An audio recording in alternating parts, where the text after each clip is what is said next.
मुसाफिर हूँ यारो, ना घर है ना ठिकाना। तो किशोर कुमार की जो गायकी है वो गायकी का जादू आपके सर चढ़कर कब बोलना शुरू हुआ था? किशोर दा को सुना, उनकी आवाज मेरे अंदर तक जैसे चीर के उतर गई।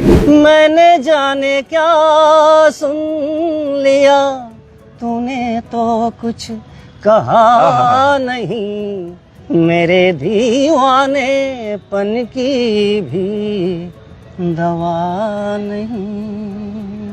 तो कई बार ऐसा होता होगा कि आपको लोग बैठा देते होंगे कि अरे धूप बोर होती है, कहाँ जाओगे? जी। लोग घेर लेते होंगे, ऐसा कोई वाकया हुआ क्या? एक चतुर नार करके श्रृंगार, मेरे मन के द्वार में घुसत जात, हम हंसत जात, अरे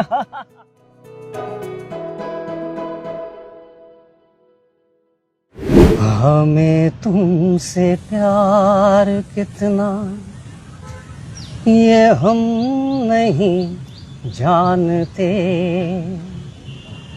मगर जी नहीं सकते तुम्हारे बिना।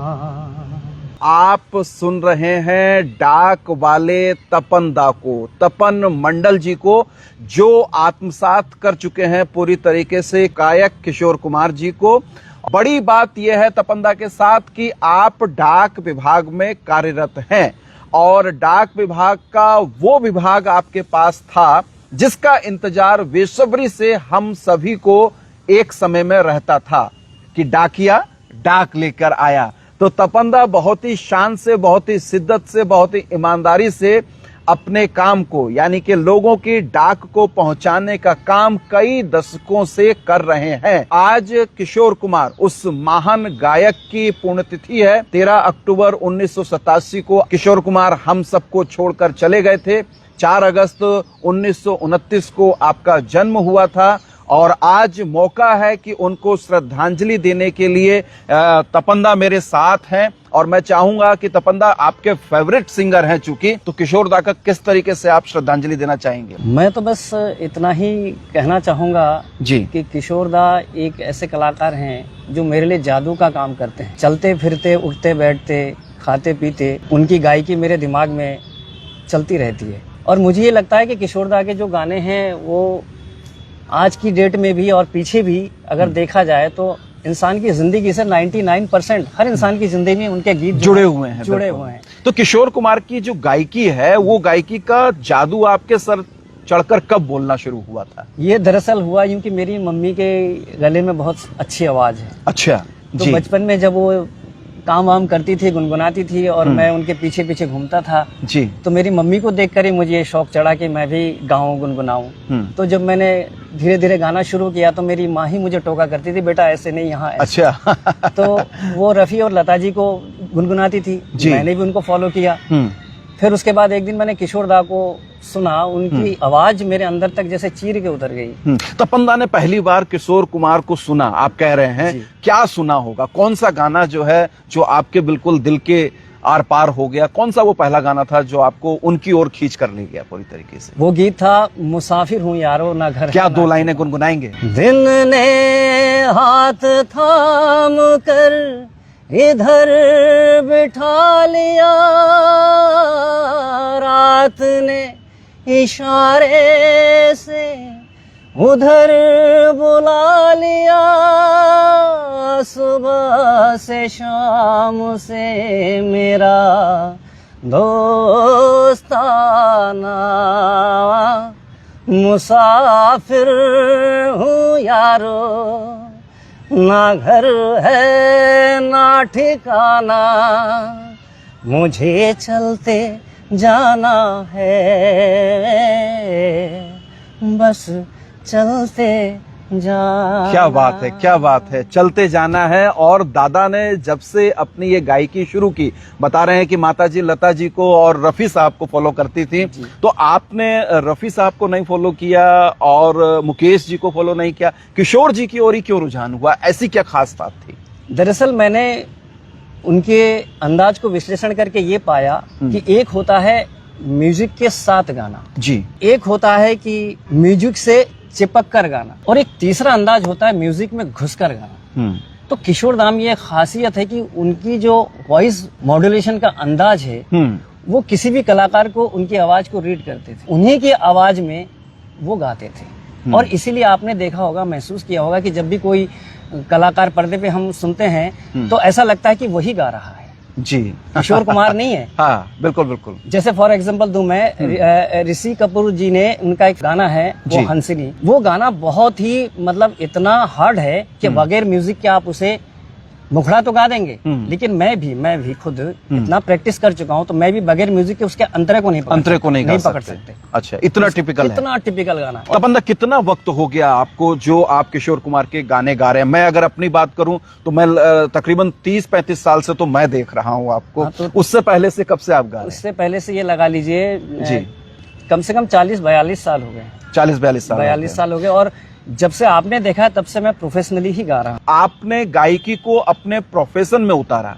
यानी कि आप डाक देने जाते थे तो मैंने सुना है कि आप लोगों के घरों में, पहले तो झोपड़ियां हुआ करती थी, कच्चे रास्ते थे, जी। तो आप साइकिल चलाते चलाते गाना गाते गाते जाते थे, ऐसा होता था? ऐसा इसलिए होता है सर, मैं आपको बताऊं कि ये गीत संगीत जो है वो मन से निकलता है जी। अब मैं सावन के महीने में साइकिल चलाते हुए डाक बांटते हुए जा रहा हूँ, पुरवैया चली बादल छाए, हाँ, तो दिल से आवाज आई। क्या निकलता है दिल से? क्या निकलता है, जरा गुनगुना दीजिए दादा। हाँ। मेरे दीवाने पन की भी दवा नहीं,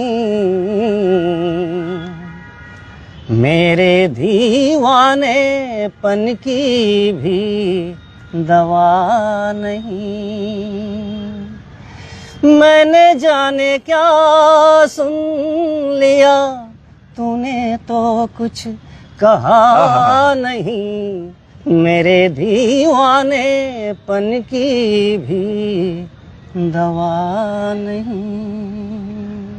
दादा, एक समय मतलब डाकिये का इंतजार जो है हर घर में होता था, क्योंकि सूचनाओं के आदान प्रदान का सबसे बड़ा सशक्त माध्यम जो है वो डाक विभाग ही था। तो कई बार ऐसा होता होगा कि आपको लोग बैठा देते होंगे कि अरे धूप बोर होती है, कहाँ जाओगे, लोग घेर लेते होंगे, ऐसा कोई वाकया हुआ क्या आपके साथ? सर ऐसा वाकया तो अक्सर होता रहता था, लेकिन जहां तक मैं बचने की कोशिश करता कि वो डाक बांटूं और फिर गाना भी, लेकिन कहीं कहीं ऐसा हो जाता था कि जो बहुत ही खास अपने लोग मिल जाते थे तो बैठना पड़ ही जाता था जी, थोड़ा बहुत गुनगुनाना भी पड़ ही जाता है। हाँ। और फिर पता चलता है कि वो डाक बांटने का काम थोड़ा सा डिले हो जाता होगा और फिर गायकी शुरू हो जाती है। और कहीं पर भी हाँ। मतलब गीत संगीत तो ऐसा सर वो प्रकृति की देन है जी, वो तो अगर आप यहाँ बैठे हैं तो यहाँ गुनगुना लिए, निश्चित तौर पर कहीं बैठे तो कहीं गुनगुना लिए, बस ये है कि सुनने वाले होने चाहिए और वो माहौल होना चाहिए। हाँ। कौन सा गाना जो बार बार आपके दिल से बाहर आता होगा? चलते चलते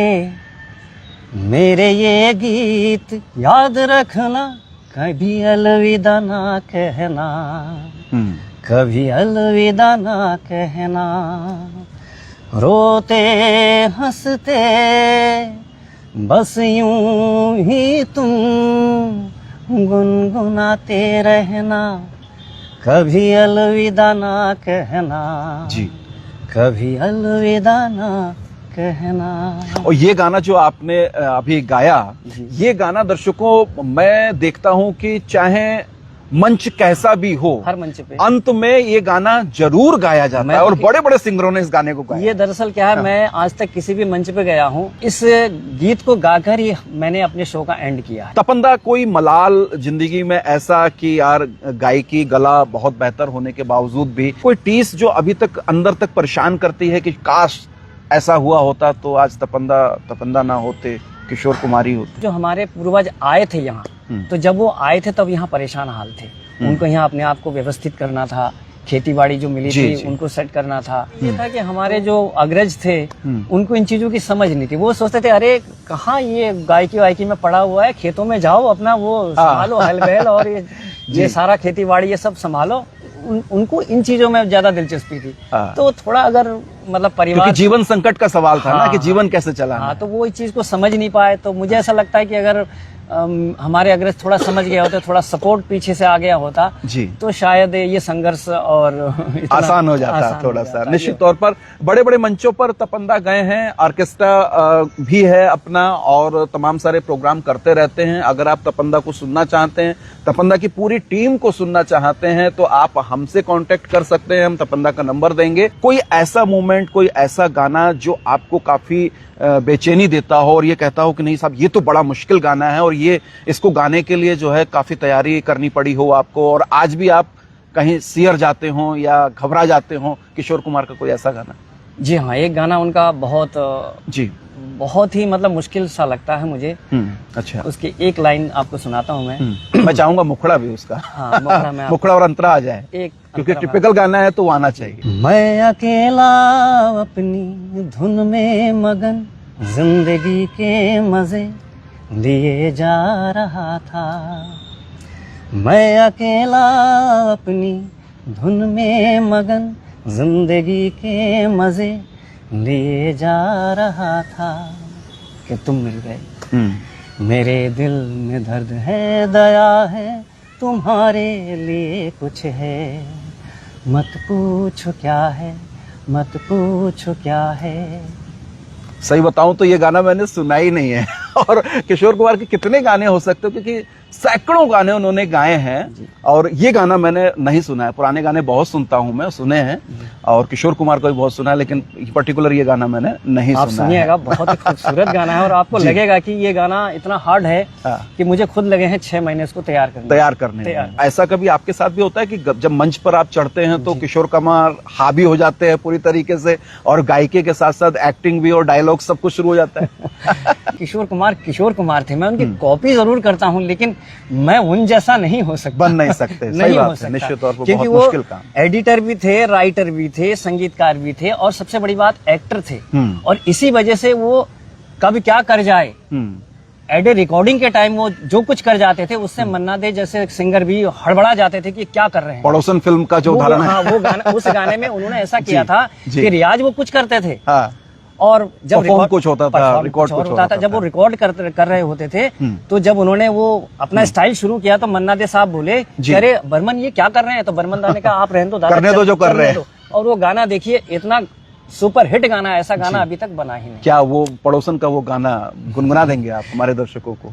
एक चतुर नार करके श्रृंगार, मेरे मन के द्वार में घुसत जात, हम हंसत जात। अरे अब मतलब समझिए, ये गाना बहुत जी जी जी, बहुत चैलेंजिंग गाना है। निश्चित तौर पर। और इस गाने को गाने के लिए पूरे टीम को टीम वर्क के तौर पे मेहनत करना होगा, और कम से कम वो 6 दिन रियाज करेंगे, तब जाके थोड़ा बहुत अगर निकल आए तो निकल के आ पाए।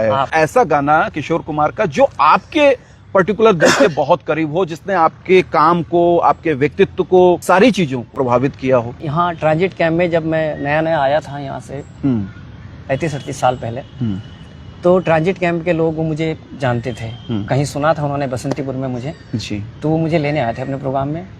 तो वो गाना मेरे दिल के बहुत करीब थे, मैं बहुत पसंद करता हूँ उस गीत को। सुनाता हूँ 2 लाइन आपको। बिल्कुल बिल्कुल, स्वागत। कितनी अकेली थी वो राहें जिन पे हम अब तक अकेले चलते रहे, तुमसे बिछड़ के भी ओ बेखबर,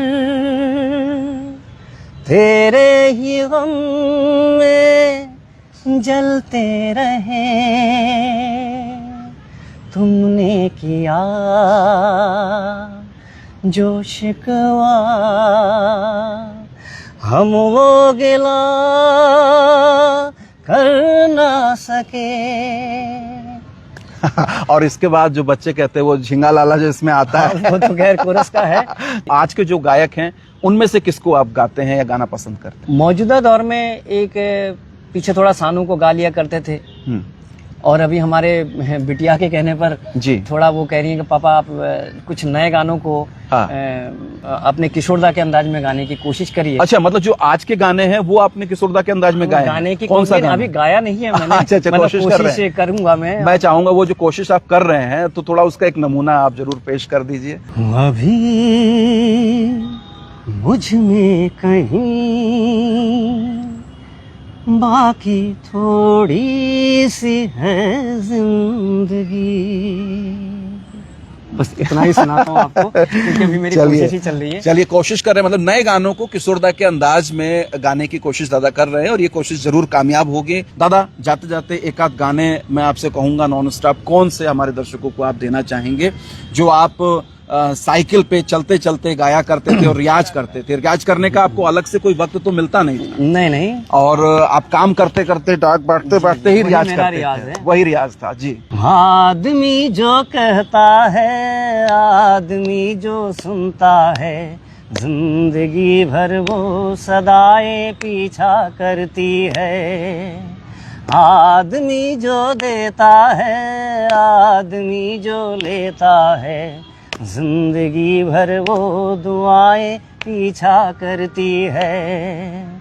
आदमी जो कहता है, आदमी जो सुनता है, जिंदगी भर वो सदाएं पीछा करती है। क्या बात है, क्या बात है। और हम लगातार पीछा करते रहेंगे आपका, और आपको जो है आप गाते रहें, गुनगुनाते रहें, यूं ही सबका दिल बहलाते रहें। ऐसी मंगल कामनाएं, शुभकामनाएं हम प्रेषित करना चाहेंगे। हर किसी को एक मुकम्मल जहां नहीं मिलता, ये बात भी है, लेकिन दादा ने अपनी गायकी को दिनेशपुर क्षेत्र के हर एक मोड़ पर, हर एक नुक्कड़ पर, हर एक चौराहे पर, पगडंडियों पर रियाज करके मजबूत किया है। तो ऐसे टैलेंट, ऐसी कला को निश्चित तौर पर हम शिद्दत से सलाम करना चाहेंगे। और अंत में मैं चाहूंगा कि ये किताब जो मेरी है जी, ये छिन्नमूल, चूंकि बंगाली विस्थापित समाज की पूरी आप बीती है, तो मेरे पास देने के लिए दादा कुछ भी नहीं है और कलाकार का कोई मोल दे भी नहीं सकते। तो मैं आपको ये सादर किताब ही आपने जो ये दिया है मुझे, इसके लिए आपको बहुत बहुत धन्यवाद। क्योंकि मैं इसे फेसबुक में मैंने देखा तो था जी, और सोचा भी था कि मुझे ये लेना है। हाँ। तो थोड़ी व्यस्तता की वजह से मैं लेट हो गया, लेकिन आपने मेरी मन की इच्छा पूरी कर दी। और मैं चाहूंगा कि इसको पढ़कर आप जो है अपनी प्रतिक्रिया भी बिल्कुल जी व्यक्त करेंगे। बिल्कुल मैं आपको इसकी प्रतिक्रिया भी दूंगा जी। तो बने रहिए अनसुनी आवाज के साथ। अनसुनी आवाज के फेसबुक पेज को फॉलो कीजिए, आप हमको YouTube पर जरूर सब्सक्राइब कीजिए। बहुत शुक्रिया, नमस्कार।